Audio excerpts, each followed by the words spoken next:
In a cozy little house nestled on a street where maple trees whispered secrets to each other, lived a boy named Harrison.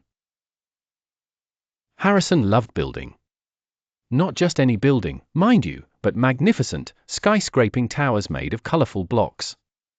His greatest joy was seeing them reach higher and higher, almost touching the ceiling.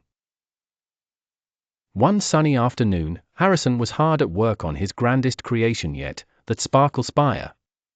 It was taller than his dad, wider than his toy box, and shimmered with every color of the rainbow.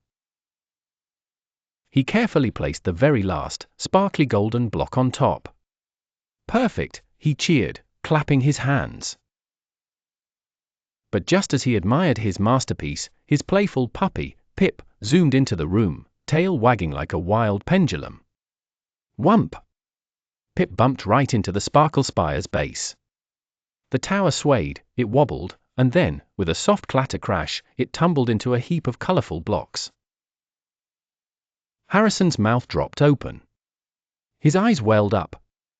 No, he cried, a big tear rolling down his cheek. He felt like his heart had tumbled down with the blocks. He just wanted to sit on the floor and stay sad forever. His grandma, Nana Rose, who was knitting by the window, looked up with her kind, crinkly eyes. She saw Harrison's slumped shoulders and the scattered blocks.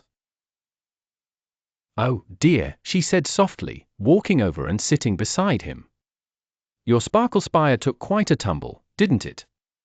Harrison sniffled. "It's ruined. It's gone. I can't build it again." Nana Rose gently picked up a blue block. "Harrison," she began, "did I ever tell you about the time I tried to bake the biggest, fluffiest chocolate cake for Grandpa's birthday?" Harrison shook his head, still feeling gloomy. "Well," Nana Rose continued, "I mixed the ingredients perfectly, I put it in the oven, and I waited. But when I pulled it out, it looked like a giant, flat pancake. It hadn't risen at all." Harrison giggled, picturing a flat chocolate pancake. "I felt just like you do now," Nana Rose smiled. "I wanted to stomp my feet and throw the flat cake right out the window. But then, I remembered something my own grandma used to say, every tumble is just a chance for a new climb." Harrison looked at her, curious. "What does that mean?" "It means," Nana Rose explained, "that when something goes wrong, or when we feel sad or frustrated, we have a choice. We can stay sad and let the tumble win, or we can take a deep breath, learn from what happened, and try again. Maybe not the exact same way, but with new ideas." She picked up a red block and a yellow one.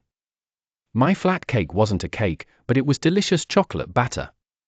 So, I turned it into chocolate cookies. Different, but still yummy. And the next time I baked a cake, I made sure to add extra baking powder, and it rose beautifully." Harrison thought about the Sparkle-Spire. It was definitely a tumble. But was it really ruined? He looked at the colorful blocks, scattered but still whole. "So," Nana Rose prompted gently, "your Sparkle-Spire tumbled. What did we learn?" Harrison thought. Pip bumped it, so maybe it needed a wider base. "A brilliant idea!" Nana Rose exclaimed. "And what if you built it a little differently this time? Maybe with stronger corners, or a special pip-proof fence around it. Please like, share and subscribe to my channel. Bye.